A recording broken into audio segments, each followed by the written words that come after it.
Love this podcast? Support this show through the Acast supporter feature. It's up to you how much you give, and there's no regular commitment. Just hit the link in the show description to support now.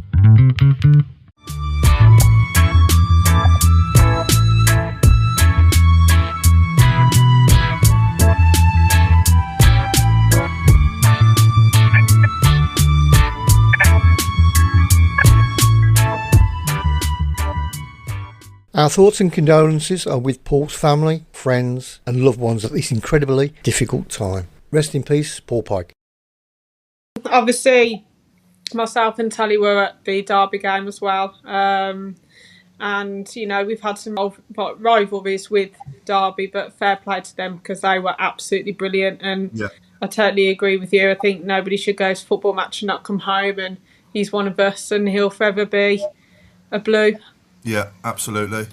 We were all hopeful that he would be found safe and well throughout the whole week. And, you know, again, like you say, Claire, you know, kudos to everyone that made all their best efforts to try and find him.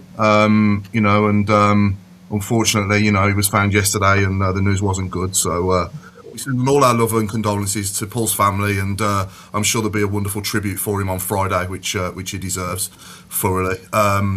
So I also want to mention as well, since we were last on, we've lost Jeff Bowden as well, former Blues forward, 221 games and 79 goals between 1964 and 1971 for Blues. Jeff passed away at the age of 84. And then today, sadly, we've lost Tony Godden as well, who vaguely I remember from starting going, goalkeeper. Passed away today at the age of 70 years of age and played for Blues between 1987 and 1989. So again, all our love and best wishes on to the families of and friends of those two former Blues players as well. So that's how we open the show tonight, I'm afraid, everyone. But obviously, myself, Paul Hipkiss. I'm also joined by Mr. Road Mark Adams. Hello, Paul. Good evening, everybody. Mr. Fixer Craig Courtney. I keep calling you Mr. Clarkson because you got Clarkson next to you. Yeah, well, no, I always swap it up a bit, yeah, but good evening, everyone. Mr. Tally Jones, Mr. Merch. Can't hear you. He's nervous. Mr. No Volume. I said we're going to rebrand him. I know, yeah. Mr. Chaplin. Yeah. Obviously, Claire Wheeldon. Good evening. Our main producer, Mr. Chris Brown. Good evening. And Mr. Tally Jones will last another attempt. You can hear me, can't hear you, mate. Do you want to jump off and on again? Hopefully it'll work. Yeah, okay, we'll be joined by the one and only Lee Camp as well from 7 p.m. Can't wait for that. Looking forward to catching up with Lee and having a chat to him about his career with us and the couple of seasons he's spent with us. But yeah, in general, obviously, Craig, excellent win for the women yesterday, 1-0 at Bristol City. We'll open the show with that because that was a big win, wasn't it? Yeah, I mean, it was, in all honesty, it was hard fought.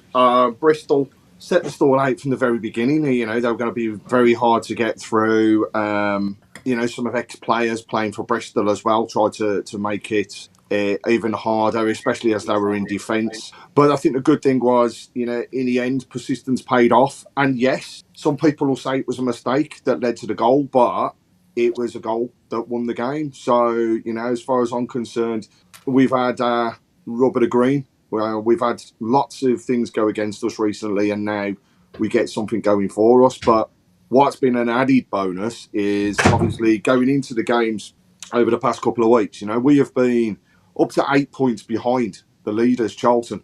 No longer the case. So Charlton losing again at the weekend and us continuing on our run has led to the fact that we're actually only 3 points behind.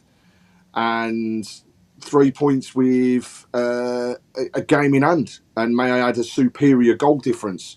So from that point of view, we're in a really good position.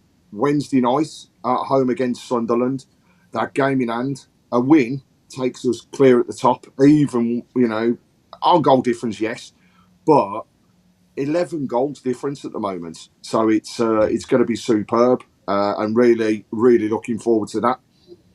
So I think the other thing is, you know, I want to encourage everybody down there on Wednesday evening because it's, you know, we need to get behind Amy and the ladies. Like I say, a win takes us on top by goal difference of 11 goals. Not just that, you know, we're following up on Easter Monday with a game against Manchester City in the FA Cup. So it'd be really, really good to get people behind us down there for that as well. And then let's not forget, Birmingham play Charlton, last game of the season. You know, I don't want to tempt fate and think that it's going to come down to the same as what it did last year. Hopefully we can get things done and dusted before then, but it's all very close. You know, there's still, in theory, 3, if not 4 teams in the running for these spots, and 2 automatic spots, 1 via a playoff. It's going to be tight, but I'm hopeful. You know, an ex-Birmingham player, in fact, gets the win against Charlton, so does us a massive favour. Only downside, they beat us the other week at St Andrews, so they let us down there. But, you know, who knows? It's going to be tight, but it's going to be good. And look, last game of the season's at Charlton. It's on the same day as Birmingham men's last game of the season at Pompey. Now, I know that some people will want to stay and watch the men's and totally appreciate that. However, a 3 o'clock kickoff at the Valley, you know, if you can, get down there and support Amy and the ladies in their final game, and hopefully we'll be celebrating promotion and potentially the title. So keep an eye out on what's going on, but if you can get down there, please do. What's great to see is the amount of fans that are already saying they're going to go down and travel, which is awesome. A coach was put on by the women's OSC. And not just that, it's been put on and it's been paid for. So in fact, we'll be travelling down to Charlton, and it's at no cost to anybody that travels on that coach, which is truly amazing, and well done to everybody that's part of the women's OSC and the group overall that's made that happen. And then tickets, you know, we'll all be together. It's just going to be a fantastic day down at Charlton. But before then, we've got plenty to get over the line.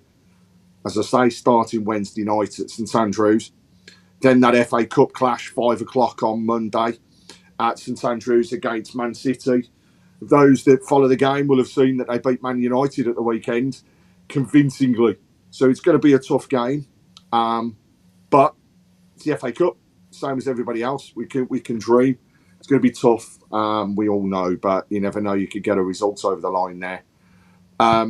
If anybody is interested, please reach out. I'll give you the details for Wednesday night and the remaining games at St Andrews and Knighthead Park that can help us get this promotion over the line. You know, we want to be celebrating, don't we, at St Andrews, saying that we're promoted to the Women's Super League, and there's no reason why we can't do that. So get behind the ladies, follow Amy as much as possible, and look, give me a shout if you want any more details. But it's really positive. I cannot say it's any more positive things about the weekend. It just all fell into line. The stars lined up. And Tally and Claire, I guess for you two, the weekend was slightly different, just gone, wasn't it? Obviously, no away trip, no home game. What'd you do with yourself? I went for a bottomless brunch. But it was weird, I've got to admit. I'm looking forward to Friday and Monday. Yeah. But yeah, I don't know what normal people do on a Saturday, so I guess I didn't go shopping, so that's fine by me. Yeah, I mean, even me yesterday without any Super Sunday or anything on any football on whatsoever on a Sunday, it's just weird, isn't it? I'm just sat around like that gif, you know, that bloke with the long hair and the moustache sat on the swing. Oh, on the bench. Yeah, that was me yesterday. But I do think after Derby, it was quite nice to have a little bit of a break. So hopefully the players have, and we'll see a response over the next few games, as it looks like he'll be with us till the end of the season. Yeah. What about you, Tally? Was it a bit weird for you as well the weekend? I'm glad I can hear you now. I went to work. I went to work Saturday and then chilled out on Sunday. Yeah. Sound like Craig David. I was going to say, I was expecting, you know, on a podcast on Monday. I want to mention the documentary as well. Brady and the Blues was nominated for an Emmy, wasn't it? I believe. Emmy, yeah. So well done to everyone involved there. It was a fantastic watch, wasn't it? I think it's fully deserved. Yeah. Yeah. Look forward to the second one, Paul. Yeah. Do we know when that's coming out? Don't think there's a release date. There's going to be one. Well, I've We're not not- seen any Amazon cameras around the stadium. We're not going to have a trophy this time around, are we? No, unfortunately, it's going to be not. it's going to be a totally different documentary this time round, isn't it? Yeah, absolutely. Yeah. We've also got a poll out there as well, haven't we, Chris? Well, we certainly have. Yeah, just before the poll, if anybody wants a chance to win 2 tickets for the Blackburn game, tickets are in the cop, I believe. All you've got to do is just share the stream and say, and just put on the chat that you've shared it, and you'll go into a hat, and we'll pick 2 winners out. There you go. Well, 1 winner out with 2 tickets. Brilliant. Easy as that. Excellent. That's good. Uh-huh. Did anyone watch England on Friday night? I was out Friday night, so I didn't see any of it, to be fair. Did I anyone watched the stay first half, and then I had a bath. I got that bored. I thought it was atrocious, considering that they were a second string set of players who should be fighting to be picked to go to the World Cup, and there was not one of them that I would now take. Not one of them. No. I don't think they tried hard enough. But I will say one thing. If the standard of officiating at the World Cup is as bad as what we saw on Friday night, God help us. Because it was horrendous. You know, a player being booked twice but still doesn't get sent off because apparently they rescinded a yellow. Since when have you been able to rescind a yellow? Absolutely. A penalty at the end. What penalty? I know, yeah. And that went to VAR, which makes it even worse. You know, what were these people looking at? But hey, it was a friendly, but it did disappoint me that people didn't stand up and fight and say to Tuchel, you've got to take me. Yeah. Because, well, you know, totally different team tomorrow night. And it'll just be... I think tomorrow night you'll see the vast majority of your World Cup squad, to be honest. Yeah, should do. Some of them have gone home, though. Some pulled out, haven't they? Yeah, Bryce and has White pulled out as well? Yeah, well, he shouldn't have ever been in there in the first place anyway, should he? Yeah. So once you've refused to play for your country, I don't think you should ever be called up again. Personally, and the fact that he was called up ahead of Trent Alexander-Arnold as well is absolutely ridiculous. I can't see. He's not even going to get the World Cup, is he, Trent? So it's just madness. I can't even see that. I don't get. I'll see him as the second, probably best right back option behind Reece James. Yeah. People say he can't defend, but my God, he makes up for that in his ability going forward, and we. You know, you just need a centre half to come. Yeah. So he'd definitely be in my squad. But yeah, we could sit here and talk about that all night, couldn't we? I suppose without getting on to England too long. But yeah. So how are we feeling now about obviously the last 7 games coming up, and you know, are we positive in any way, or it can't all be negative, surely, can it? Are we positive? Tell me what's good about going into the last 7 games. Tell me what's good. For the moment, relegation. it's the last 7 games. It's the last 7 games. That's For the moment. No, it's I mean, at least you know there's nothing riding on them. But like we keep saying, they're the games you want to see the handbrake come off and just go for it, but we know we won't. So it's a shame, really. Yeah, so, I think everyone's infuriated by it at the moment, aren't they? The same thing. All Blues fans I talk to are saying the same thing. Exactly, everyone you speak to, yeah. Yeah. So, but what are they infuriated about? Yeah, there is that. I mean, we go back to it, and we're all frustrated. But the teams that are above us are there for a reason. They've played better. They've won more games. You know, and that's it. We have no God-given right to be in that top 6. I think we're not, Craig, but we should at least have a go in these sort of games. It's the performances that have let us down. Yeah, performances. Yeah, I mean, like say, we can take losing at Derby if we have a right good go, but to just surrender like we do.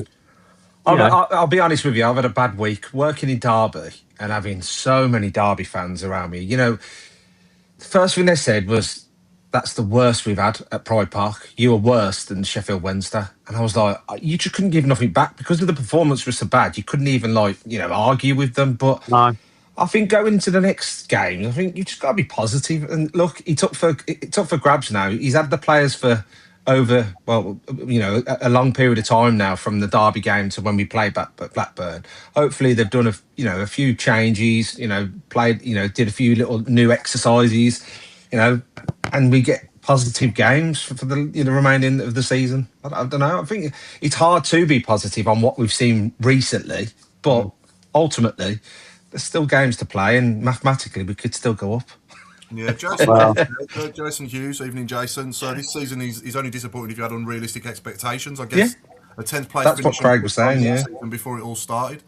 Yeah, so yeah. But having said that, is having one shot a goal unrealistic?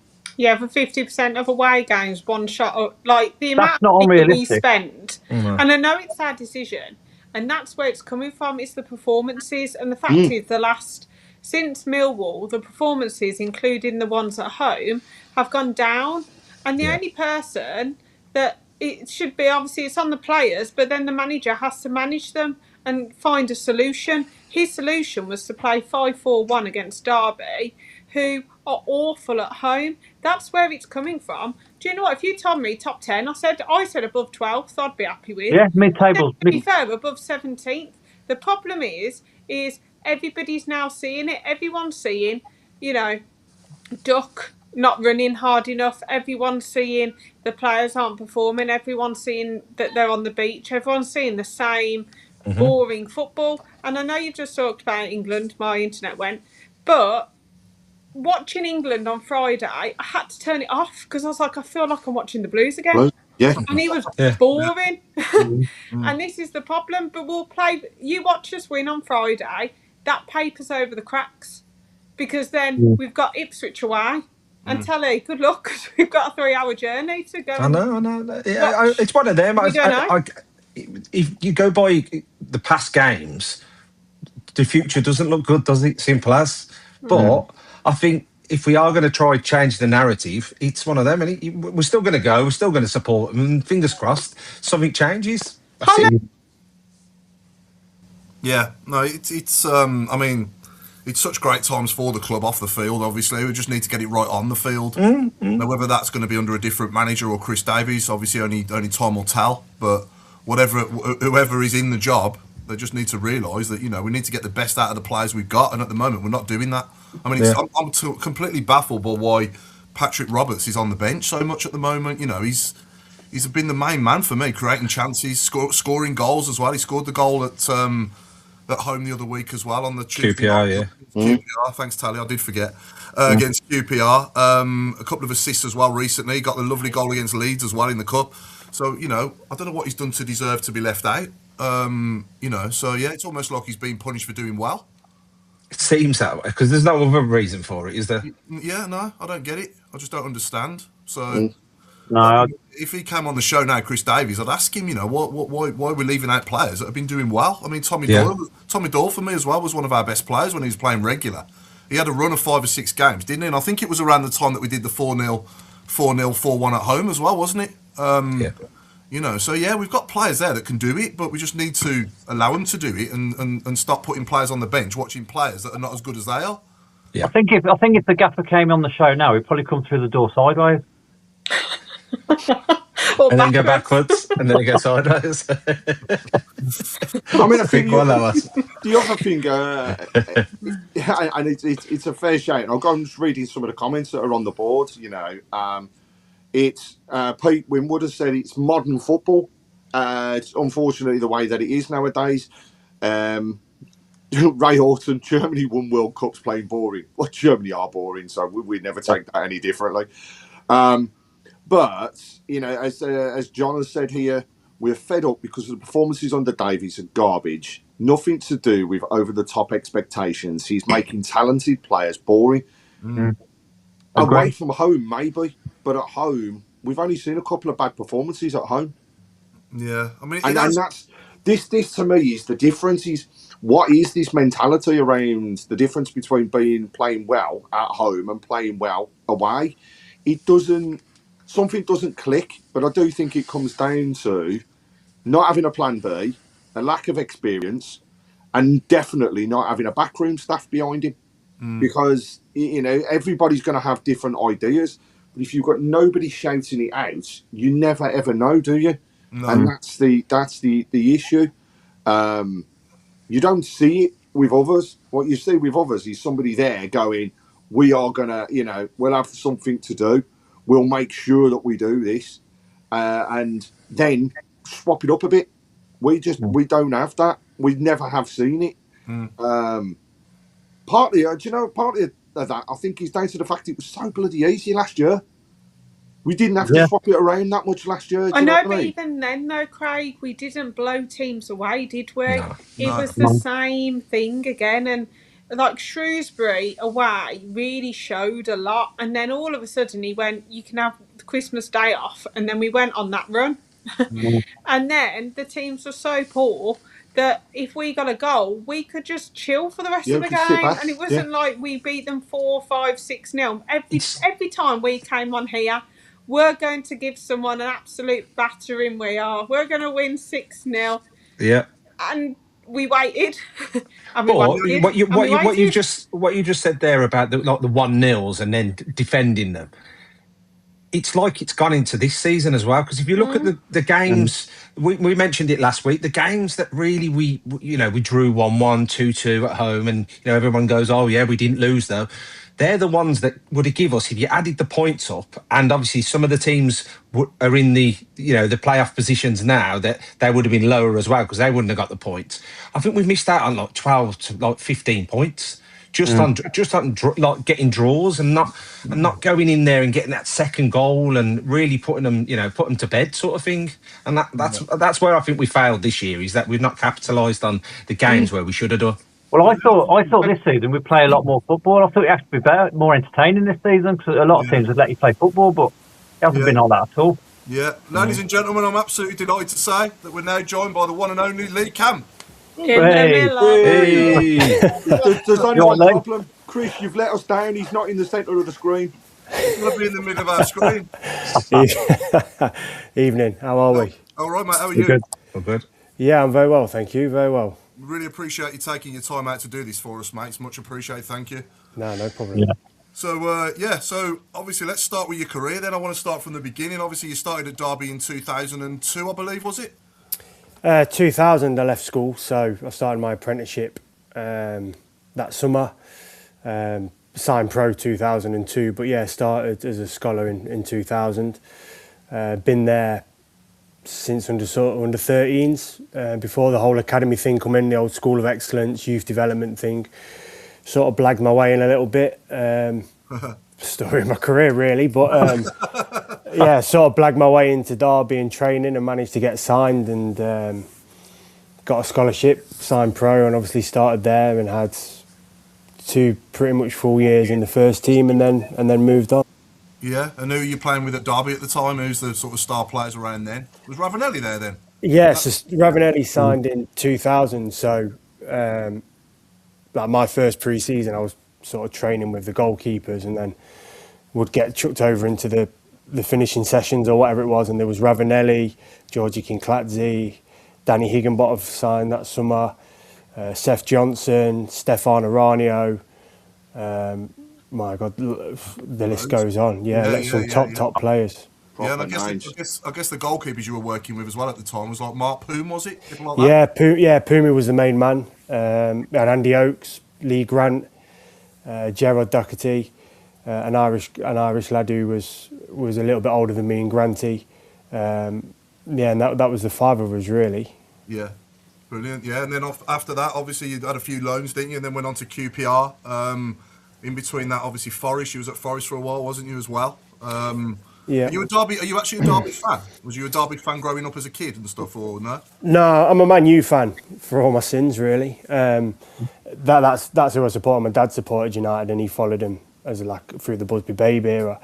So I grew up supporting them. I had a season ticket at Derby because my dad worked, and my aunt and my uncle used to look after me at the weekend. My uncle Dave was a massive Derby fan, and he had season ticket. Well, we got a season ticket actually, and we started to go to watch. We went and watched a load of local football. We watched Ilkeston Town, Belper Town, Borrowash Fix, all these sort of like local teams in Derby. But then we got a season ticket at the baseball ground. I think the season before they went up, maybe 94-ish time, 93, 94. Yeah. And then I had a season ticket right through till sort of I left school really, and then when I went full time, obviously, I gave up my season ticket because we was playing and had the so yeah, I followed him. I wasn't a Derby fan as such, but I went because it was my local team and more because I went with my uncle because they looked after me. Yeah. Obviously at the weekend when my dad was working. Yeah, yeah. And then, am I right in saying you played in the first ever game at the new Wembley as well for England under 21s? Yeah, I did. Yeah. Yeah, conceded after 28 seconds, which was a good start. But yeah, I never went. I love the old grounds. Obviously, I grew up as a football fan and watching football everywhere. And one of my biggest things, I never went to the old Wembley. Obviously, you watch all the FA Cup finals and everything that goes on. And Yeah. a massive wrestling fan, and SummerSlam '92 was at Wembley, so that was like I wish I'd have gone to it, but I never did. So it's quite ironic that obviously I was the first. It was an under 21s game, but the first England goalkeeper to play there, which was pretty special. Which was, I think there was 60,000. I don't think it was full capacity at that point, but yeah, it was special, obviously, to be involved in some stadium when it opened. Yeah, yeah. I've got the team here. So obviously yourself in goal. You had Liam Rossini right back. Yeah. Gary Cahill and Anton Ferdinand centre half with Leighton Baines left back. Yep. Nigel Rio-Coker, David Bentley, who obviously went on to play for Blues. Kieran Richardson in the midfield with those two as well. Wayne Routledge on the right. Leroy Lita through the middle, and I won't mention for a second who was on the left. Gabby, was it Gabby Bonglahor? Yeah, I'm not mentioning his name here. Wow. You know, I couldn't have named that team. Some of the I can't remember Liam Rossini playing. I can't remember he was involved. I can't remember Leroy Lita playing neither, to be honest with you. But yeah, I'm sure Matt Derbyshire scored. Was Matt Derbyshire on loan at Blues at the time, or was he still at Blackburn? Was that just a little bit before he came to the Blues? Yeah, just a bit before just a bit before his time. So yeah, and then obviously you carry on with your career then, and then obviously Sunderland. You're in. Yeah, move on. Yeah. You had a while of a time up there, Lee, didn't you? Wow, jeez. It was just bad timing, wasn't it, with the documentary and everything, I suppose? Yeah, look, it was crazy time really, because the football club wasn't behaving like a Championship club. They were behaving like they were still a Premier League club. There was a mess. It was just a mess. Everything was a mess, from the changing room to behind the scenes, the finances, the documentary. Like, what a bad time to do a documentary. I think the documentary kind of summed it up as the fact that they thought it was going to be a success. Oh, we'll just bounce out of this division, like the Championship's easy, we'll go down and we'll bounce back up. But they'd survived the last 3 or 4 years by the skin of their teeth in the Premier League. So they weren't in great shapes coming down. It wasn't as if they were like a yo-yo team or whatever. They were hanging on by the skin of their teeth, and had Sam Allardyce and various managers go in there and save them. But it was just like we flew everywhere. Like, there was staff everywhere. There's a TV crew. You go to the hotels, and it was like just excess and everything. When you're in a club in the club, in most clubs in them situations, it's all about money. You get relegated, everyone's going to lose their job, and the people in the offices are going to lose their job, and the tea lady's going to lose her job. It was flying on private jets everywhere, and you get to the hotels, and it'd be like a spread bigger than most people's weddings for like lunch, and then you come down 3 hours for pre-match, and it's all there again, and it was all private rooms, security, like the secretary went with us, the solicitor went with us, 2 chefs went with us. It was just like an entourage of people. I think my first away game was Bristol, and I remember going for the evening when we flew in. Of course, we flew in, and then we went for the food in the hotel, and you have to stand up and do your initiation song. So I'm up on a chair, and you get a bottle of water or whatever it is to sing the song, and the room just seemed to fill with people. Like 10 seconds before, it was just the players and a few staff. And then by the time you sort of got up on the chair and turned around and looked, there's a boom mic under you, there's a TV crew in your face, there's producers, there's like this room. I was like, there must have been 50 odd people in there, and there's like a squad of 18 players. So what does that tell you? It was just all over the place. And what did you sing? I'll say, what did you say? Yeah. My God, I honestly can't remember. Must have been probably helped by the Beatles, wasn't it? Yeah, so like get me the hell out of here, something like that. I don't know, like. No, I just you just think, wow, what's going? Because I've been at some good football clubs, but nothing like this. Like, a lot of them were just very, bare minimum staff, but it just felt like it was like a rock and roll band. Like, it was just crazy how it was, and. Yeah, it was an emotional decision to go there. It was a reactional decision to go there. Didn't really think it out. Didn't really think it through. And it's probably the one time in my career where I've never really looked at it pragmatically. Like I've just kind of went with it. I had to make a decision. It was deadline day. I was sort of kicking my heels a bit at Cardiff. I'd been injured. It was the last chance to get out and play football. It's, you know, what did you do? And it's, with all that said, obviously a little bit in jest there, but it's still Sunderland. It's still a huge football club and well-supported football club. And like I said, I grew up as a football fan, so I knew what my best mate Carl Darlow was playing in goal for Newcastle at the time. So I knew what the North East was like for football anyway. But when you get up there, you actually do realise it's like they live and breathe it. And how'd you turn it down? You're a professional. There's a challenge in front of you. How'd you turn down going to play for Sunderland? I know it didn't work out the way it did and probably added to the problems rather than being a solution, but how'd you turn it down? You don't, do you? When you're a kid and you want to be a footballer and you're playing and you want to grow up and be a footballer, if somebody said to you, want to go and play for Sunderland, and it's like, yeah, you snap their arm off at the elbow. So, but yeah, it's probably the one time I think I probably rushed into the decision a little bit, and obviously it caught myself out because I probably wasn't fit. Probably wasn't mentally right to go, but somebody puts that challenge in front of you, your ego sort of steps in. It's like, I'll have a little bit of that, and you know, unfortunately, like you jump on the Titanic, so it's tough. Yeah, and then obviously on to us. So was that at the fire, put into the fire at the time, I guess, because we were in a mess. Obviously, you've come in to basically help us, because obviously we were in a bad way, weren't we, as a club as well at the time? Yeah, but do you know what? And God's honest, I didn't realise all it. I knew there was a bit of an embargo, and I knew there'd been a little bit of an issue with the registration around Christian and everything like that. But I think that had all been resolved when I got there, that he was registered to play or whatever. So I never really knew the extent of it. It was around the time, wasn't it, when the EFL were getting a little bit strict with people and they're trying to implement the financial fair play and all them sort of things. So I didn't really understand or appreciate the extent of where the club was. And I have to give credit to like Gary Monk that. Not that he didn't sell it to me or didn't tell me what the situation was. He just protected the players and the squad. And I think the staff away from that business side of it and just focused on football. But yeah, I mean, roll on a few months when we get the points taken off us, like we hear about it in the morning when it happens, and we wasn't aware that was going to happen. That's a bit of a sting in the tail kind of thing at the time. But no, I appreciate now the situation the club was. But when I signed, I wasn't fully aware of that, and I didn't appreciate the extent it was. Like I said. Yeah. I think having a good manager at the time, like Gary Monk, because he was a good manager, probably the best one we've had after Rowett, to be honest. One of anyway. He'd definitely be in my top three. Would everyone agree with that? Since Gary Rowett, obviously after Gary Rowett was first sacked for Gianfranco Zola, that season, that one season obviously under Gary Monk was outstanding, wasn't it? When we had the Adams and Djukovic partnership, obviously yourself in goal, and I mean we'll come on to your team in a bit. You picked your 1 to 11 for us, didn't you? Which we'll come on to later on in the show. But there's a lot of them players I'm taking in this team we've got now.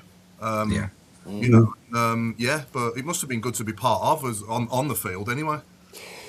Yeah, I think Gary will get his critics for his style of play or how he did it, but I think that's the art of good management, is you look at what you've got and what you can bring in, and you find a way of producing a team that the fans can feel and that represents them and their football club. Yeah. And I mean this with the greatest respect. I don't think the Blues fans want sexy football and playing out from the back. I think they want...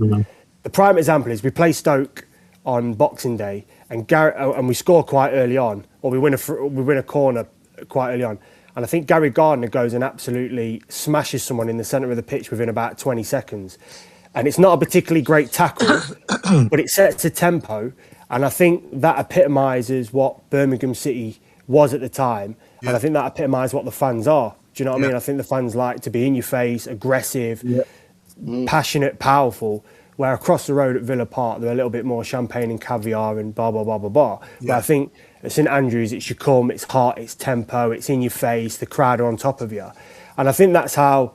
I think Gary got that, and I think his staff got that, and I think the way he built that side of how it was, all right, we didn't have 600 passes in a game and pass it around the back and did nothing. But what we actually did was effective. And I think he built a side that was pretty resilient, decent defensively. Shea caught fire, which was great because obviously that obviously helps having a goal scorer complemented by Juki. And then I just think through the side, it was really well balanced with the two wide men, the two midfielders. And then if you look at the bench, it was young, but you had good experience around it. I think if that points deduction doesn't come in, I'm still not quite sure where that team ends up, because if we'd have squeezed towards the playoffs, I'm not sure many teams would have fancied playing us going into the last couple of games of the seasons. If we had nothing to lose and we could have really gone after it, and then if we'd have got in the playoffs over 2 games, I think we had pretty good records against all the sides in and around the playoffs. So it's a shame that happened, but I think he built a team that epitomised what the club was, and we all bought into it. And I think it proven by the gates. I think we put fans on the gate. I think there was more people there watching at the end of the season than there was in previous years. So no, I thought Gary was, I think he got that. I think he sensed that, and I think he got what it was all about. It's a shame that other people inside the football club had different ideas. Yeah, absolutely. I mean, am I right in saying as well, obviously Shea Adams, that was the first time in like a long time that anyone had scored over 20 goals for us in one season. And did James Beattie have a big part to play in that? Because we are screaming out now, I feel, for that sort of attacking sort of mentality, coach. And James Beattie obviously was a good goal scorer at the highest level. So did he have a big part to play with Shea Adams? Yeah, I think so. I think they always obviously did loads of work after training and stuff, but I think it was more the pointers and the composure and things getting into areas, because Beats was obviously a great finisher, scored goals in the Premier League and played for England, so he's obviously a top player. But I don't necessarily think it was all about loads and loads of coaching. I think it was more just tweaks and bits. I remember them speaking about his standing foot and getting his position of his standing foot right to give him better balance. And I remember doing finishing sessions where it wasn't just, right, have 50 shots and smash it, and if you score 30, oh, fantastic, great return. It was a lot more technical, breaking it down, maybe slowing your feet a little bit, getting up to the ball, not overstretching, stepping into it, stepping through, things like that, which you only learn off the top players. They're the reasons why they are where they've been. And I think Juki benefited from it. I think Omar Bogle benefited from it. I think all the strikers benefited from it, but Shea, I think Shea was probably about that right time. He'd had a couple of years, hadn't he, where he'd been in and around the first team and in and out, scored a few goals here and there. But no, I don't know if any manager really backed him or really give him an opportunity to go and have 6, 7, 8, 9, 10 games to get into his stride. And I think Beats had a real big influence on that, especially probably with his confidence more now, because if you've got somebody like Beats who backs you and gives you that little bit of belief and sees something in you, naturally you're going to think, well, if you see something in me, there must be something there. So I think he was a big help for him as well as he was with all the other strikers. But yeah, Shea caught fire that year. And who was your goalkeeper coach at the time? Darryl Flahaven. Yeah, that's right. Yeah. So that Flav was one of the big reasons why I signed, because I left Cardiff. I was leaving Cardiff. I was actually signing for Bolton. I'd done a medical at Bolton on the Thursday evening, and I was signing a year there. And to be honest with you, after having come out of Sunderland and where I was, I didn't know where I was going to be. In my head, I still wasn't quite right. Physically, I was better. I'd had a kind of the summer off and then the pre-season where, up until pre-season, that close season, I kind of went a bit old school and was like, if I can get through this mentally, I know my knee and my body can handle it. So I sort of battered myself during that close season, came back to Cardiff, and I knew I was going to be leaving Cardiff in some capacity. But I chose Bolton come around, and I wasn't overly bothered about going to Bolton, to be perfectly honest with you. I was only really going to go to Bolton because it was up in Lancashire, family homes in Lancashire. So it was closer to home, could get the family settled and be a little bit more, because I knew my playing days were winding down. And I did the medical on the Thursday. Everything was kind of agreed. Then there was a little snag. I can't quite remember what the snag was, but something got delayed, which then meant it got delayed going through the Welsh FA because of Cardiff, then back through the English FA, and then through the EFL. So there was a few more layers to it. So Phil Parkinson, who was a manager, they were trying to get it all done for the Saturday, which was the first game of the season. I think it was at the Baggies, and they were desperate to get it done for me to be in the squad. And for whatever reason, it never got done. So on the Saturday, I was actually sat in this living room as it goes. I was just watching the scores come in, and I saw that Blues played Norwich and drew 2-2, and then they put the goals on, and I didn't really realise who was playing in goal at the time for the Blues. And Connell was playing, and obviously you had Stocky and Big Tom, and I was thinking, what's gone on there? Like, so I was looking through. So I ended up speaking to Flav that evening. Out of just coincidence, really, he rang me to see how I was, because we know each other from Bournemouth, and we're good mates anyway. And he just went, have you all sorted at Bolton? And I said, no. And he said, oh, right. And I went, why, what are you thinking? He went, there might be something at Blues if you fancy it. And I was like, all right, okay, let's have a chat. Anyway, we went back and forth, and in the end, we got it sorted. And to be fair, I didn't really need to come to Blues, and I didn't really need to go to Bolton, because I still had a year left at Cardiff. And like I said, I wasn't quite sure where I was at in my mind in terms of carrying on playing, or whether I was able to go and carry on playing at Championship level. But actually then when I was with Flav and I spoke to Gary, and it was Birmingham, and I just thought, where the Bolton thing didn't necessarily excite me, I was doing that more for other reasons. This one really excited me. So the wife wasn't happy about that we might be moving to Birmingham instead of back to Lancashire, and that caused a few issues. But once she got her head around it and she realised that I'm the boss, I was back down the M6, and I think on the Monday evening I did the most stringent medical I've ever done in my life. I got it all done, thankfully, and then it was all done and dusted. I think on the Tuesday, I think I trained on my own Tuesday afternoon with Flav. So yeah, it all happened pretty quick, but it just come round with a chance phone call with Flav, and then obviously I'm there. But yeah, it all started great. Yeah. So I was getting banged on the window there. My little girls just got back. Oh, that's all right. Chaos. No Anything could happen now. No worries. It might be us trying to sign you again. I thought, you never know. Yeah. No. This is a winner. You know what? This is a winner. What are you doing Friday? We've had some questions coming, Tally, haven't we, on the groups? We have, yeah. I asked throughout the week for any of our fans to ask you questions, and obviously do get as many of your live ones in as we can, people watching live as well, and we'll ask Lee as many as we can as the show goes on. So from Stephen Gallagher, what club did you have the best running form? I'd probably say Forest. I think there was a period, probably 2.5 years at Forest, where I was probably at my best, probably physically mid-20s.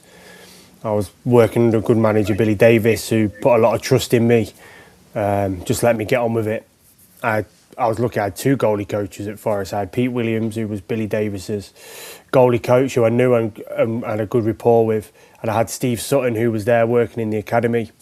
Former Blues as well. Former Blues, yeah. A little bit, yeah. And we had a bit of a connection. He played for Derby, played for Forest. He was a Derbyshire guy, so we had we had mutual friends. So we got on really well, and he stepped up and he worked with alongside Pete, Carl Darlow, Paul Smith, and everyone who was there.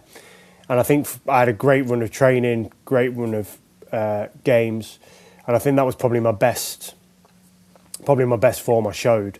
But then I had good spells at QPR, Derby, Blues at times. I did okay. So, but I think Forest was the time when I was probably at my peak.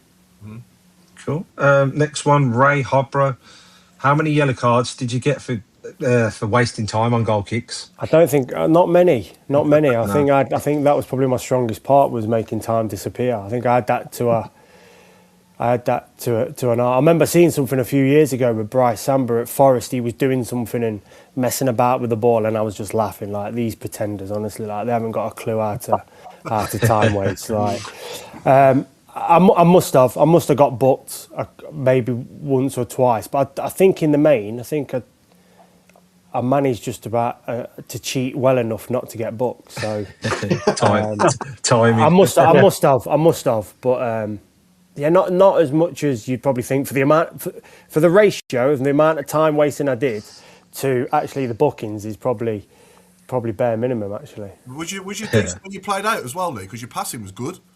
No, I was never an outfield player. I was never athletic enough, or I could probably make 1 or 2 runs, and that would be, get me off that hamstring. I was never an athletic goalkeeper. I wasn't one of them goalies that you'd see at the front of the running. But no, I've always been able to ping a ball about since sort of 15, 16. I've always been able to give a ball a decent wallop, and I was always taught accuracy. I was never taught about just kicking it long and hitting it anywhere. It was always try and pick people out or put it into areas.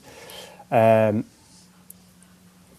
it was great at Blues. I had Dukey, and he's got the chest the size of Superman. So as long as you put it in an area, 9 times out of 10 he's going to get hold of it. So it helps that he makes your kicking look better. But yeah, that goal at Bristol City comes to mind straight away. Well, no, yeah, that doesn't. Yeah, I didn't aim for him. I just aimed to smash that up as high as I could. It just bounced, and he sort of wriggled his body round. But I'd love to say that we planned that and it come off the training ground. But no, that was what you call an old-fashioned punt. Put some snow on it, and if the centre half heads it, he's not going to head it very well because it's going to hit his head so hard it could go anywhere. So, but it bounced, and Dukey did the rest, which I'll take that as I think one of my only 2 or 3 assists in my whole career. So yeah, it was a brilliant goal. Sorry, Tally. It's all right, mate. Les Nunn said, name a quality keeper that we could, what's out there at the moment that we should be looking at.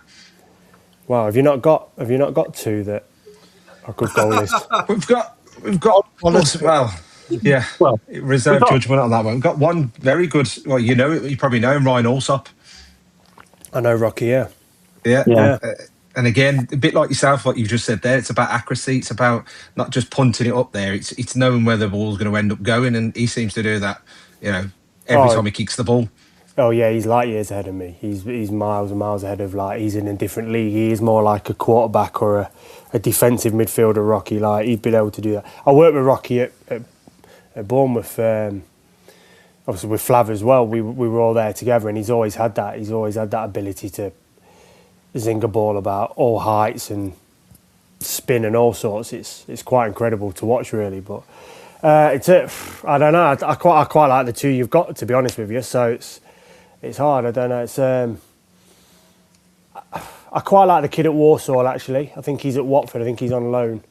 I watched him play at Salford the other week, and I like the Salford goalkeeper as well, Matt Young. He's from Sunderland. He's on loan. I think he'll be a top keeper. They produce. One thing about Sunderland, they do produce. They've got a really good goalie coach who works in the academy, Mark Prudhoe, and he had a lot to do with Jordan Pickford coming through. Ex-Blues as well. Ex-Blues, yeah. Wow. Yeah. In the 80s, yeah. Whereas I've done my research, you see. I'm just dropping them in just to keep everyone happy. But Pruds is an old school, proper goalie coach, and he had a lot to do with Jordan Pickford coming through. He had a lot to do with Pato, who's now down at Millwall, but came through and had a great success with Sunderland the last couple of years, getting promoted. And obviously he's had a lot to do with Matt Young coming through the academy. And I think them 2 are the 2 standouts that I've seen. But if Blues needed a goalie next year, and I don't want to do detriment to Ryan Allsop because I love Rocky, but if they're going to go with somebody, then if they could go and get Matt Young, I think he's ready to step up. And I think he was probably ready to step up last summer. I was surprised that they managed to get him back at Salford because I thought his next step would have been stepping through maybe into League One and then stepping into the Championship. But I think he's probably ready to go now into the Champ. And there's also Sam Tickle at Wigan that I do quite like. I think he's a good goalkeeper that will come through. I think he might go. I think he might go Premier League and then maybe drop down from Premier League back out on a loan. So they're the ones, yeah. See, spin off from that question. What advice could you give our 21-year-old goalkeeper at the moment? Because he comes under a lot of slack from the fans, from the away fans, and it seems to be it really messes with his confidence by the looks of it. That's just me watching the games. What advice could you give him? I think you just focus on what's in front of you, not what's behind you, literally. It's I think that's part and parcel of being a goalie. I think that happens with all goalkeepers. They're all going to get stick. You're the closest generally to the away fans if they're stuck behind the goal. and obviously at Blues they do stand behind the goal. So I think you just focus on what's in front of you, and it's every action. Don't get yourself involved in the game. Like, my favourite games was if I stood there and didn't touch the ball, I wasn't desperate to go and make saves or catch crosses or come for through balls. Like, I was quite happy not to do nothing, because it means the team's in good nick if they're keeping the ball away from your goal. But I think just focus on the next things. I think, but again, I think it's because I don't know him. I don't know his personality. It's really hard. Yeah. To try and frame the question for him, but I can only sort of like relate to myself, is that sort of stuff never really bothered me. If anything, I quite enjoyed it. It kind of like spurred me on and was like, right, I'm going to show you. And I would obviously give a few hand gestures here and there to wind a few people up, which would obviously but that was part of my thing that kind of helped with my concentration, is that I could have a bit of back and forth with people, but without really knowing his personality, it's hard to say. But I think that's just a general for goals. Like, just focus on what's in front of you. Focus on the next action, doing the right things, be positive, trying to do what you need to do tactically for the team. But essentially, goalkeeping is always the same. You know, just keep the ball out of the net by hook or by crook. Yeah, absolutely. Claire, obviously, where was your life at in these 2 seasons with us? Was you home and away every game then? Yeah, I went to the QPR game where you saved the penalty, and the best bit for me was I think we were Rotherham away, and we needed to win that game, and we were wearing the yellow kit, and we scored, and you ran from the goal to the other goal to jump and celebrate with everybody else. So those were my highlights, to be fair. Yeah, I took some stick at Rotherham for that. Like, there was a few people. Oh, I loved it. I think it relegated a few people. I think it relegated them. I pretty much relegated them that day. And obviously my time there, I played well and did okay for them. And I think a few of them thought I was like taking the piss a bit with it and rubbing it in their noses, but it actually wasn't. I don't think people understood the context of where we were at. We were like, the whole thing was about the club not being relegated, which I found a bit baboos. Like, I didn't get that. It was like, let's get to 52 points. Let's be safe. And I didn't quite understand why our expectations were so low, because I thought the team and the squad was better. But either way, we got to 52 points, and then we lose the points. And then I think we lost 4 or 5 games in a row because the wind was taken out of us, and like the whole place was deflated. And then it was like, we've got to chase 50 points again. And you're looking at it, you're going, well, technically we've already avoided relegation once, or whatever it is. And now we've got to do it again. So I think Rotherham away was the game. I think it was Easter Monday, wasn't it? I think maybe.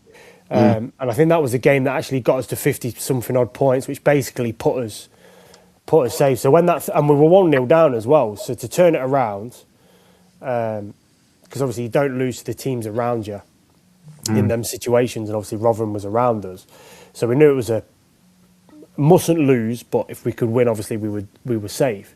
So when the third goal goes in, I think it was the third goal. You kind of that relief, and you just know you've done it. I think it was late on in the game as well, so there was no real chance that they were going to come back and hurt us.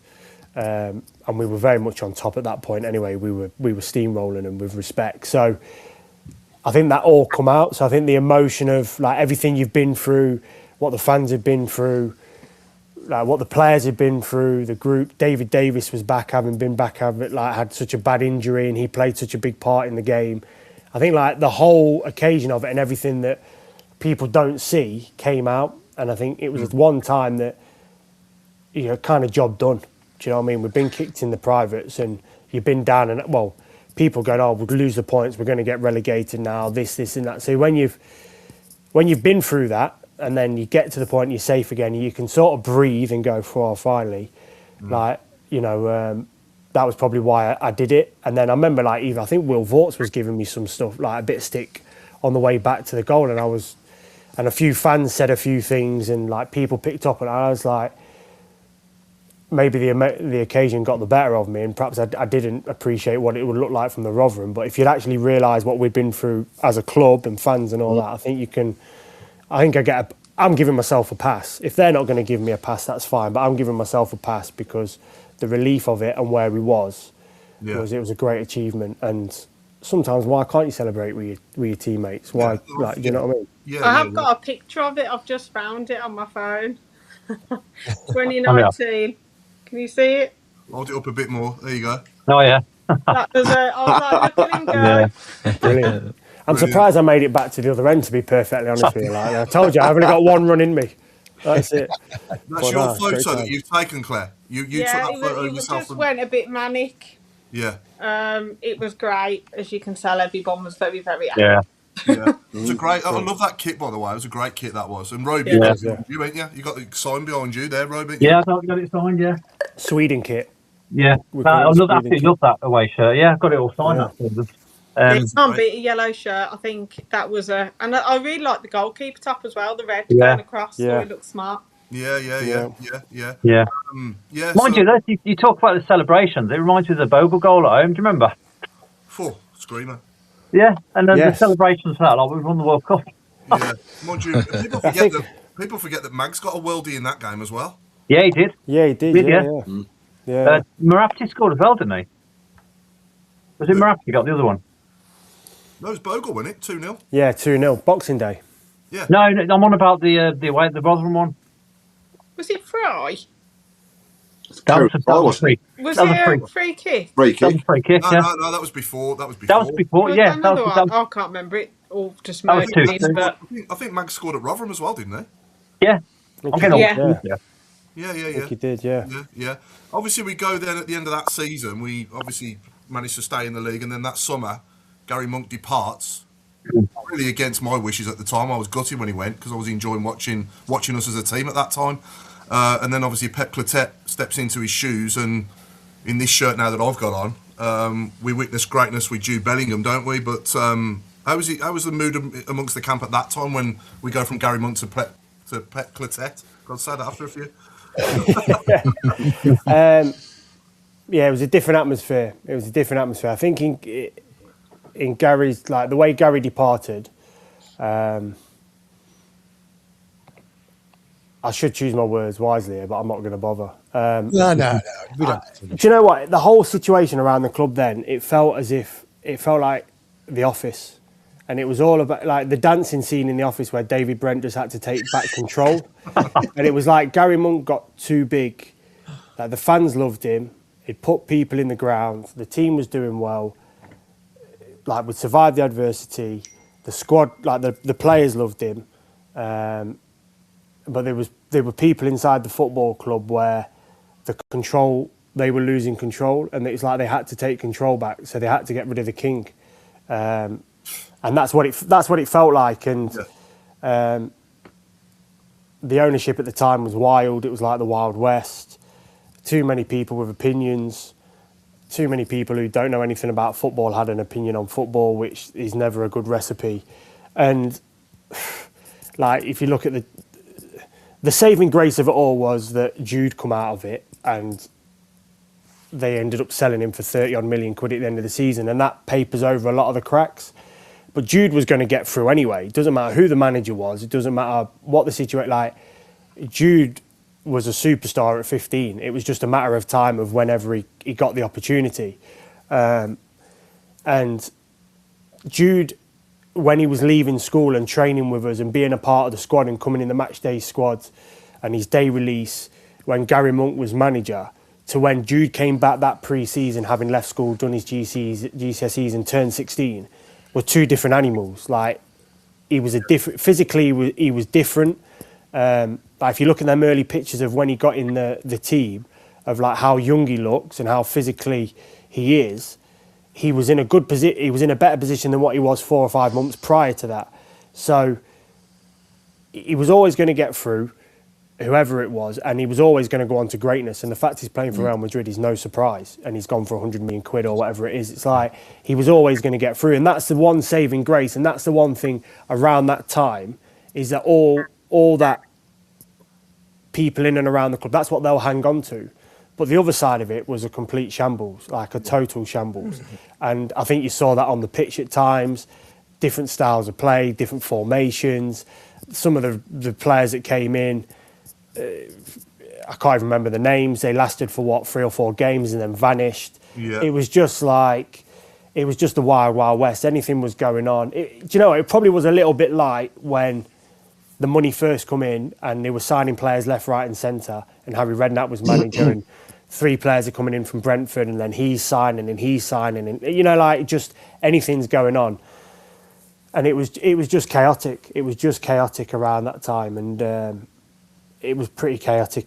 Like the performances were chaotic, the form was chaotic, and then obviously the pandemic hits, and I think we end up staying in the division. Well, we relied on staying in the division basically because Wigan were going to get doctored 10 points, and that seemed to be the theme. Like, it's all right, we've lost, Wigan are going to get ducked 10 points, we can't go down anyway. So it's like, well, if that's where the standard's at, that's all you need to know. So yeah, it was a different feel, different atmosphere, gone from like process driven, training organised, calm, this is how we play, this is how we go about it, we know the opposition, we don't change too much, we just tweak things tactically to suit us against the opposition, to them being 1 week we're playing 3 at the back, we need to play 3 at the back in possession-based football. Like all we kept hearing is you need to play attacking, possession-based football. Well, that doesn't exist, because what is it? Are you going to keep the ball or are you going to attack? Because if you're going to attack, chances are you're going to lose it or you're going to miss the target of the keepers and you're going to lose the ball at some point. So it made no sense. And then it was like you have to play 3 at the back because Wolves played 3 at the back and got promoted. That was another thing. So we were copying them. And then it was Belisa did this at Leeds, and it was just like, you know, pulling it all over the place. And like I say, it all gets covered up with the brilliance of what Jude was and what Jude achieved and how well he did that year. Yeah. But take Jude out of the equation, the rest of it was a shambles, a real shambles. Lee, you mentioned there about the pandemic. What was it actually like as a player to go into an empty stadium and have to play those games with, you know, let's face it, we were still in trouble, weren't we, at the point? So it was like, what was the... People say the fans help teams get over the line. What was the impetus that was given, and what was that driver as a player when the stadiums were empty? I think at the start, just the fact that we can get back playing football and get out of the houses was a big thing, but it didn't feel like real football. Right? It's like they just felt like bounce games. Like no emotion in the ground. When you score, you just sort of walk back to the centre circle, and when you concede, there's no kind of groans or whatever. You know, you get a kick up the arse from the fans, or you get that sort of rally where everyone gets behind the team and we go. There was no. It was just empty. Like literally what it was. It was. You can hear people talking. You can hear doors closing in the background. It was eerie, really eerie, and not enjoyable to play in because it is about the fans. Like you want to be in an arena with people there watching. That's the point. And then it was really like it showed actually how much fans can drive a team, but also you lose that little bit of intimidation for away fans, because I've been an away player coming to St Andrews, and I know what it's like when it's rocking, and I know what it can be when you're defending that, you know, the Tilton end, and they're coming at you, and you've got that like it plays a part. Do you know what I mean? So yeah, it weren't great. I don't think it weren't great to play, and it wasn't particularly great spectacle to watch. And it got better because there was a little bit more license towards the end of. Not when I was at Blues, more probably like when I was at Swindon, and I played the last bit again behind closed doors. But it was a little bit more. It wasn't so.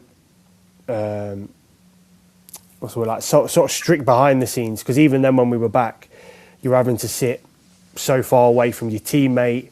We were getting changed under the stand for most of the games, where you'd have your chair, your kit, and then I always used to sit next to Max Collin, because he's obviously the right back, and he'd be like 8 or 10 metres down the, you know, like the lads are spread down the whole length of it was weird. It was just a really weird time, and yeah, it was crap. It was really crap playing without the fans. That's the reality of it. Yeah, do you remember the cardboard cutout of the guy with his head in his hands? Did you ever notice that?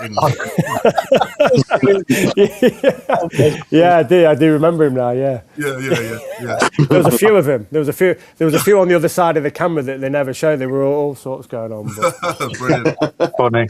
There's a question on the message board. I think you've alluded to part of it anyhow. The owners at the time trying to get themselves involved, right? So the question is, we've heard that a certain Mr. Dong used to take himself onto the training field, and what they want to know is, did he ever play in goal? He did take himself on the training ground. Oh dear. In a suit and shoes. Wow. No, I don't think. No, I never saw him playing goal. I did see him play crossbar in the goalie area a couple of times, and I think he did try to come and jump in one of the sessions to take a few shots. But yeah, I didn't see him ever go. I wish he had got in goal, because I'd have loved to have hit a few volleys at him from about 10, 12 yards and gone, how hard's this? Do you know what I mean? When let me just smash this one up there in the top corner and then ask you why you didn't save it, kind of thing. No, I didn't see him to that extent, but he was on the training ground, very regular, and very close to it as well. Yeah, Craig, you might as well carry on with a few more live questions, mate, if you got some. Yeah, so hundreds. There are. It has been absolutely on fire. So Rob Wilson wants to know, who was your best mate in the Blues squad when you were there? Probably Dukey. Of all the years, when I signed, I didn't really know. In fact, I didn't know anybody in the squads. I'd met Craig a few times. I don't know if we was in a couple of 21 squads together, but I wouldn't say that I knew him. But no, I didn't know anybody. Oh, I knew Omar. Omar signed from Cardiff as well. To be honest, I didn't really know Omar that well from Cardiff. I kind of knew him because we were teammates, but I didn't know him. And then I sort of gravitated towards Dukey, similar sort of. He's a bit younger, but same sort of age, and he was good mates with Michael Morrison. So we were probably the three that had a coffee. We'd go and get a coffee on away trips, things like that. So yeah, I'd probably say Dukey. I'm still in contact with Dukey now. I think he just celebrated his 37th birthday, which is questionable. So. So, I want HMRC to have a look at that one. I want that passport checked. I'm not sure he's 37, but yeah. So we're still in contact. Usually, just taking the piss out of me, to be perfectly honest. So yeah, Dukey's the man. Talking of that, obviously, any funny stories you can tell us? Any sort of good pranks or tricks you played on each other at the time at the club? No, we just sort of reference The Office more than anything, or just talk nonsense, really, just to pass the time. And no, nothing. We was probably a bit too serious, probably a bit too grown up at that point to be doing childish pranks. But Dukey brought up to me about how many penalties I saved. This came, I think, during the pandemic and the lockdown. It must have been one of them stupid stats that, so everyone was that bored, they'll find out we've run out of stats. So something come out that I'd say 15 or 16 penalties, and a few people were going on about it, and I didn't really take much note. And he just kind of casually said, "Yeah, but what about the 85 you let in?" And all that, just them sort of, which is not really like a mad story, but that's just the sort of humour he had with us, and that's just the sort of how it was back and forth for the best part of 2 years, really. And yeah, he's a great guy. He's a great guy. But it was we've had him on. To be fair, yeah, we spoke a lot about politics, which would probably blow your mind, but that's probably for a different podcast. Yeah. Sorry, Craig, you go. No. Daniel Ruin has said there's so many times that people used to come out with "it's all Camp's fault" as a comment. Did that ever get to you? And I've got to say, I just think it was a bit of banter with the fans. But as a player, when did you see the stuff on social media? And if so, how did it feel? No, because I was never really on it. I'm on it a little bit now, which I'm told I have to, and stop being a dinosaur, and for your own personal branding, whatever that is. I don't know what that is, but this is what you have to do. So sort of like in the last 12, 18 months, I've become a little bit more out there in the world. But I've never really... I know those sticks, because people can't wait to tell you. They love to come and tell like, oh, these people are. I'm not saying that about you. I think you're great, but it's kind of like, well, I'm not interested in what you think either. So take your greatness and stick it where it doesn't shine, kind of thing. But no, like, I knew there was a load of hysteria coming from Sunderland, but that's social media. Like, I just think that's kind of the society and the new generation of football fans. Like, they've been brought up with it, where like I wasn't brought up with that. I was brought up with people singing on the terraces, and you might get a bit of stick in the street, or someone will shout someone across the road. But I was never on it. I've never been on it.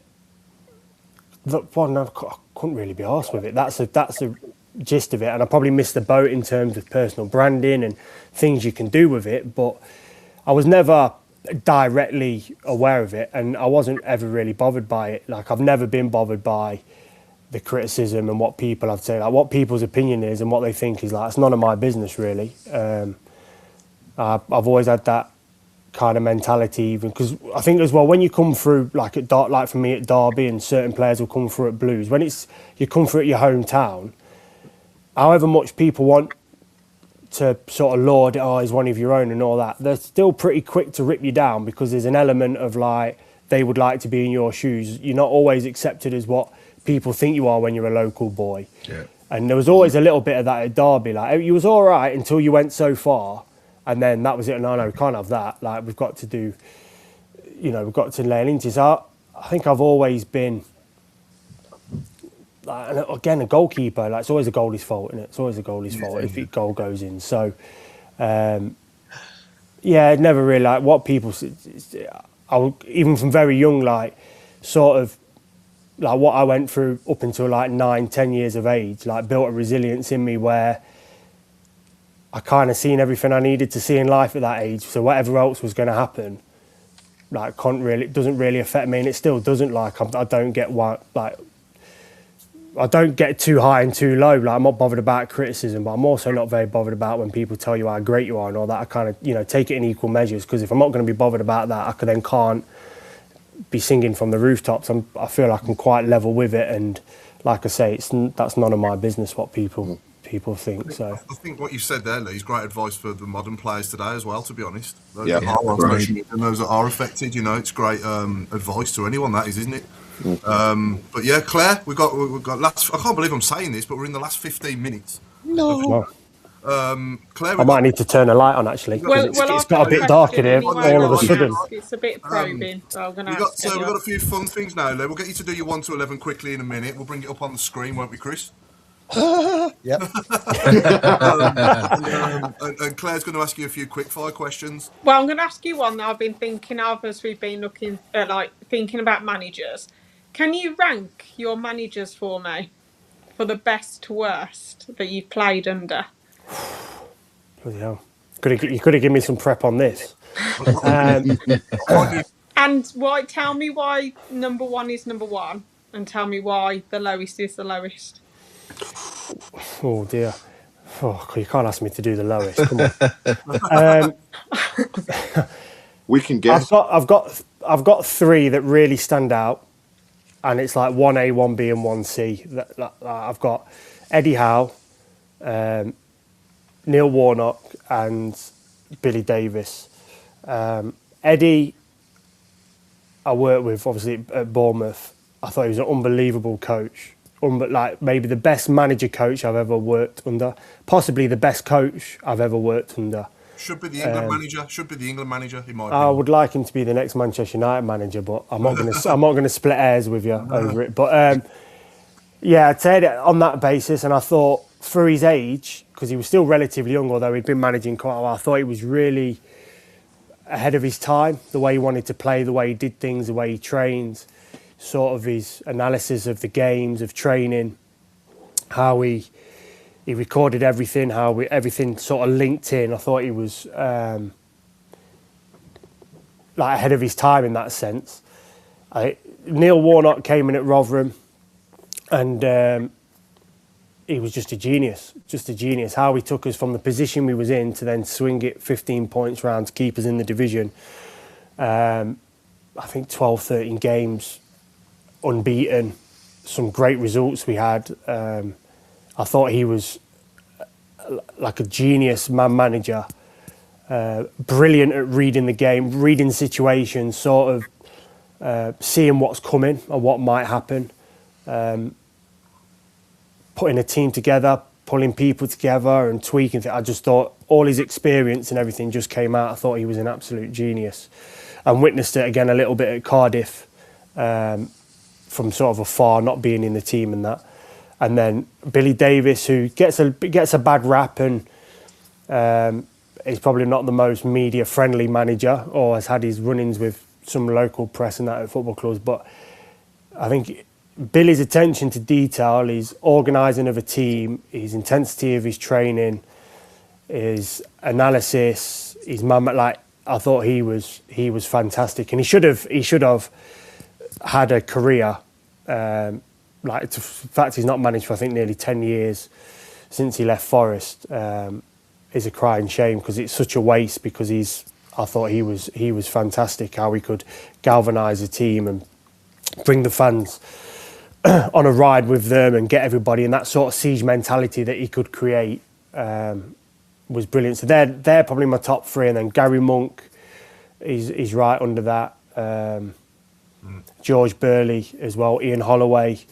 Ian Holloway I thought was a fantastic manager, probably just didn't have enough time with him to probably see the genius of it, but I had a great little spell with him at QPR when we got promoted from League One, well, the old second division to the first division as it was back then. I thought he was brilliant. I really like work again. Kenny Jackett, I worked with him as an assistant manager, but a little bit of a time as a manager at Rotherham. I really like Kenny. And I'm sure there's a few I've missed. There must be some that I've missed along the way. But I'm avoiding the worst one. I'm doing a politician here, and I'm just. I could probably guess who it was, to be fair. Yeah. Can we go on, have a guess, and I'll. Were you under Cranker? No. No. No. I just said Cottrell. Cottrell, that's the one. I had Cottrell at Forest, but I wouldn't say that he was the worst. Oh right. No, but I didn't have him at Blues, so we're seeing it from different sides. Like as a bloke, Steve was good with me at Forest on a few personal levels. So, he's nowhere near my worst. Okay, a few more quick fire questions, Claire, then we'll move on to the 1 to 11 and hopefully fit in the Who and the Barnets as well. Who would be in your five-a-side team that you've played with? I've got the tough ones tonight, sorry. Jude, Tom Huddleston. They'd be good together in midfield, wouldn't they? Yeah, oh wow. Who's in goal? Who's in goal? We'll have a rush back. We're not having a goalie. We're just having someone who can just run back. We'll go with 5 outfield players. Georgie Kinklatzy. 5-a-side. Martin Rowlands from QPI, but he's good for a little 5-a-side, little rat. He would smash people against the boards and all sorts. He'd be brilliant. I'll go Gareth Ainsworth as well for that purpose, because he could smash hell out of people. He was a nutter, he was, wasn't he? Gee, I remember watching him, Yeah. Nicest guy in the world, cross the white lines, lunatic. Yeah. What was your pre-match routine? Very boring, really. Always used to like to eat the same food. Used to like to do the same thing. Always used to like away trips. Always just like to have my own room and have my own space. I always try to get up at the same sort of time. Would never lie in. Get up for breakfast. Go for a walk. What would I do? I'm trying to think when I was at Blues. I think I always used to go to a Starbucks near where I lived on the way to Blues. And I always used to have to drive the same way. If we won or kept a clean sheet, I always used to have to drive the same way. And always have to wear the same gloves for the warm-up and then a different pair for match day. Different for the match, sorry. So I'd have 2 pairs of gloves. So if we won, I'd always wear the match gloves would be sacred then. They wouldn't get touched until the next game. And I'd have the same warm-up gloves. I'd kind of like that, and then I'd wear the same boots. And if I could wear the same kit, I would wear the same kit. But that, and none of these superstitions meant absolutely anything, because it meant, when you look back and reflect now, you pay for what an idiot. It didn't make any difference whatsoever. But whatever it, you do these silly things as a player because for some reason you think driving the same way was the reason why you won. So, that was it really. Right, do one more. Have you ever scored or come close to scoring? I've got a couple of home goals to my name. No, did I ever come close? No, I didn't. No, I come up for a couple of corners and never got anywhere near anything. So, no, never came anywhere near scoring. We've had Robert Wilson's taking a guess at your worst ever manager and said, "Is it Lee Clark?" Don't know him. Never played under him. Didn't play under him. No. You only had 2 managers with us, didn't you? That was Pep and Gary Monk. Yeah, Gary Pep, and then Stevie Spooner and Garnes and Dodsey for the last whatever games it was. Yeah, they was the 3. Yeah. What was I going to say? I don't know why it's such a dying breed now, 4-4-2, because it's the best formation I've ever watched in football, and some of the best teams I've ever seen in my life played 4-4-2. Yeah, I think a lot of it's come around with obviously we're very European now, and it's been a European thing to always have extra men in midfield. But it's a formation. Depends how you want to play. Like if you want to play direct and you want to get the ball forward and utilise wing play, then that's the best formation for me. A lot of teams are going that way defensively. They're defending now 4-4-2. Probably not playing 4-4-2 in possession, but are kind of defending that way, sort of mid-low block, whatever they call it. I don't know what you call it now, but just getting men behind the ball is what I call it. And they shape up in a 4-4-2. It's like what's old's new again. It will all come back right. Like the long throw is like come back again now, but the long throw's always been there. And it's like we had Robbo who could throw a ball, and I played with Greg Halford and Gunnarsson at Cardiff. Like Cardiff worked on long throws. They worked on having a long throw player in the team. Morris in the centre half could throw it long. Greg Alford could throw it. Gunnar could throw it. Like, you know what I mean? So it's not what goes around comes around. It's just we've gone a little bit in football where we've reinvented the wheel so many times. It's kind of like, well, it's 11 against 11, really. Exactly. And, you know what I mean? We can overcomplicate it, and we have. The last 10 years, football has become so overcomplicated. It's now coming back round to a little bit more simplicity. Yeah, absolutely. Robe, you got anything you want to ask Lee? No, not really. I just I used to wear my blue shirt behind the goal. I wonder if he remembered me. Yeah, seat row 7, seat 6 or something, wasn't it? Something like that. I don't know. Yeah, I remember where. You know what? I'm not in the Tilton anymore. I'm over in the Gilmerit, but that's not far off where I used to sit. Told you. Never forget a face. Graphic memory, innit? Chris, we got a who? We have got a who, yes. So Lee, we're gonna play now. Hopefully someone you played with. Yeah, Chris? I think they're quite easy, these are, so. Okay, so it's someone you played with talking. My quality, speed, I'm speed, technical, good pass, and I can score a goal. Like the last season, I scored 12 goals. So I hope to score more this season. There you go. I mean, that was so easy. I played with him. I'm not sure. I don't think Doesn't sound like Dukey to me. Said your time, and you were there in your time. But it's not Alvo, is it? Is it Alvaro? Alvo, the striker? No. Alvaro Jimenez. Was it Jimenez or Jimenez? Jimenez. I quite like it. I nicked his car during the pandemic. It was all right. He went back to Spain and left his car in the car park. So I thought I'll have a bit of that. So I was driving around. Drove around, put all the miles on his Merc. It was great. You can take me out of Derby, but you can't take the Derby out of it. Scored 12 goals. Not the little winger. Not the little winger, was it? With blonde hair, who we signed at the same time.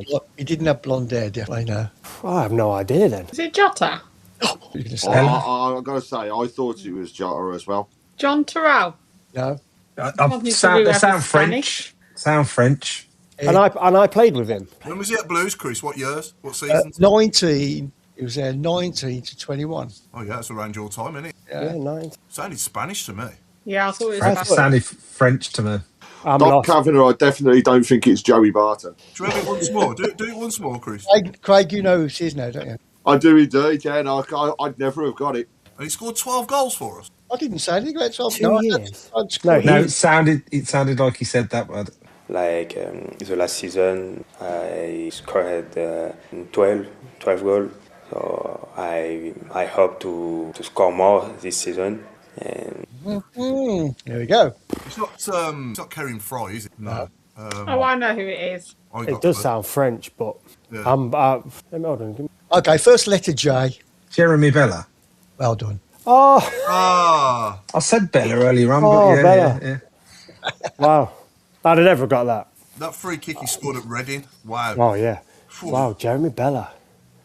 And I think Robert Wilson actually meant to say Bella, but he's come through as Bowler. So it's definitely got to be a typo. We'll give you that, Rob. I thought he was going to say He's something Ali's else. brother. Wow, Jeremy Bella. Yeah. And then what we got? You say you got another one, Chris? Is it two?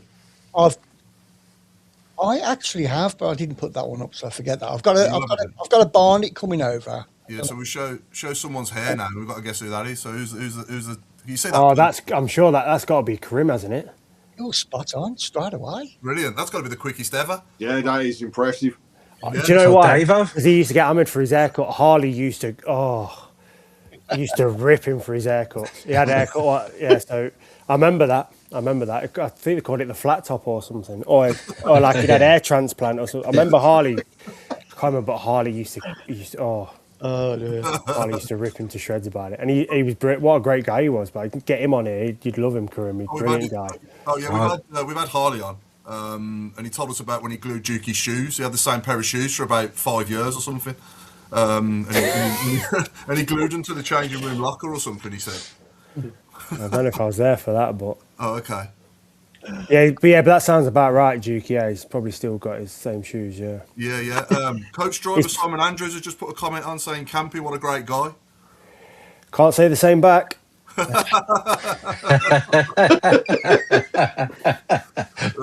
Brilliant.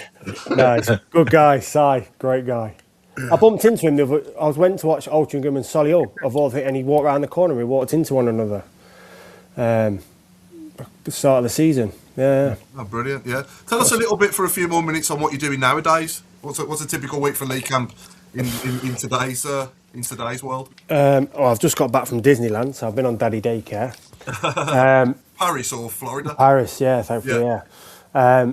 No, I'm between things. I'm looking to get back in. I was at Accrington for 18 months or so, working in the academy and with the first team as sort of 18s lead and first team coach, and they closed the academy last year, so it got made redundant. So that's a new one. Like I've been released, bombed squads, kicked out of football clubs. I've never been made redundant, so I suppose I'm in the real world now. But so I've nothing's a couple of close misses. I interviewed for a few jobs last summer, a few managers' jobs, and just missed out on them. So that's the aim. I want to get back into football, either managing or leading an under 21s or an under 18s side. But yeah, at the minute I'm still helping out the community trust down at Accrington with a few bits, a few coaching bits, and doing a bit of scouting for a few people, and a bit of mentoring with a few players that left Accrington last year. So, but yeah, at the minute it's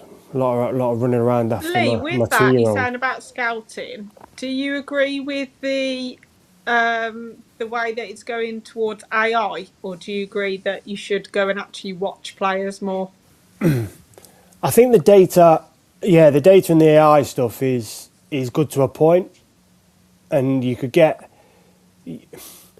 someone who's great. I think. How can I frame? I'm trying to get it right. So the data will get you to a point where you probably get a group of players that probably fit what you're looking for. The data gives you that sort of safety that, we know he does this and we know he's doing that, and he can provide that level of performance. But I still think you need to actually go and watch players when they're 2-0 down, when they're away from home at places, get to know the character, get to know how they'll fit in. Will they fit in living in, say for Blues example, will they fit in living in Birmingham? Is it a big culture shock to them? Can they deal with the pressures of playing for a club like that with a heavy shirt? I think still have to have that smell test and that real feel of it. I think the AI and the data brings you so far, probably gives you quite a big percentage of narrowing down what you're looking at. And then, but I do think then you have to go with that little bit of old school scouting and network and go and find out about them and go and watch them and watch how they warm up and all them sort of things. I don't think we can ever take away that human touch, because at the end of the day, they are human beings. They're not robots like players that you're signing. Like the data really just gives you that safety that we know A, B, or C can deliver this performance or deliver this over a period of time.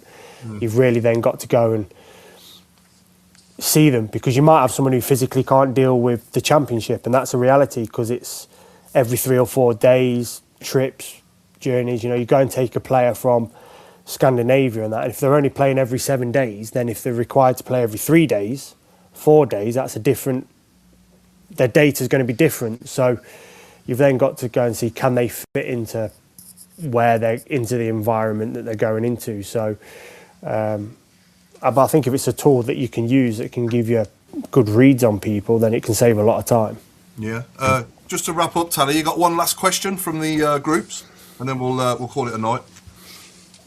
Sorry, you got to search through your phone for that now, ain't you? Sorry. Yeah, that's all right. And whilst Tally's doing that, shall we go with the predictions for Friday and also Monday, Bank Holiday Monday? So I'll tell you what, I'll kickstart with, I think we'll do Blackburn 2-0. And then, unfortunately, Ipswich are just going to have too much, so we're going to lose 2-1. I'll go 2-1 at home to Blackburn and 1-0 away at Ipswich defeat, unfortunately. Tally? I'm going 2-0 at home against Blackburn, win. And I'm going to go 1-0 win away at Ipswich. Wow. Road? Sorry, I'm back again. I'm going to go 2-1 against Blackburn, because it's my first game being 50, so I'm 50 on Thursday. So it'll be a birthday win. Thursday? 50 what? 52? I was going to say 55 on Thursday. Come on, we've heard the Duke, he's 37, and we know he's telling lies. So Got a Dukey passport. I'm not, to be fair, I'm meeting him later, yeah. So, born in Nigeria. All right, let's calm down. Let me finish. So I think we'll win 2-1 on Friday, and I think we'll lose 2-0 at Ipswich. Claire? I'd be happy with a 2-1 at home on Friday. Well, we all would, but do you think that's what's going to happen? I'd hope so. I can't see it being Ipswich, but I'll never bet against us, so I'll go for a 1-1. Let's have a shot on target. Yeah, that'd be good. That's Chris? all I want. I'm going to go for 2-1-1s wins. Okay, yeah. Lee, what do you reckon? I think you beat Blackburn 1-0, and I think you get a draw 1-1 or 0-0 down at Ipswich. What do you think of us nowadays? You seen much of us? Not loads. I've done a few commentaries. When was last time? I did one up at Preston. Actually, I thought we won 1-0 at Preston. Did really well. I thought they played quite well. I think they're doing okay. Like I think it's tough. The Championship's it's tough when you obviously fortunate to drop down, but obviously storm through League One. I think it's always going to be a transition year, but to be safe as houses and like in contentions, not a bad thing. I think where they are, I think then there'll be more investment in the summer. Why are we in this situation? I was waiting. I wanted to see. I was watching Nikita Wells, what he was doing, because we'd done the research on it, and I knew if he stopped and he did that sort of, I don't know, that pause or stop and tried to dummy, I knew he'd whip it across. So I was waiting for that, and I wanted to see if there was anything, how he placed the ball. Did he place the ball one side of the penalty spot or at the front or the back, or sort of looking at the ground where his standing foot would be, and that would how we would position the ball, because that might then, if he places it more one side, is he likely to go that way rather than... So, but yeah, quite some boring technical stuff really. But no, I was just thinking, I was waiting for that, and I was hoping that he whipped it across, and he paused, and I knew where he was going, and that's obviously brilliant save. Wanted to save it. Brilliant save and saved our blushes. But Lee, it's been an absolute pleasure, mate. Thank you ever so much for your time. No, thank you for having me. We've been the Tilton Talk Show, sponsored by AMG Logistics. It's good night from me, and it's good night from Tally Jones. Cheers, Paul. It's good night from me, and it's a good night from Claire Wielden. It's good night from me, and it's good night from the main man, Chris Brown. It's good night from me. I was going to say it's good night from Rob, but I don't think he can. He can't see us. I mean, he's not all there anyway, but. It's a good night from Craig. And it's good night from me. Come on, Amy and the ladies, on Wednesday night. Let's get top of the table going into the FA Cup game. And I'll hand over to the man himself that is centre of my screen and was centre of our goal, Lee Campbell. Good night.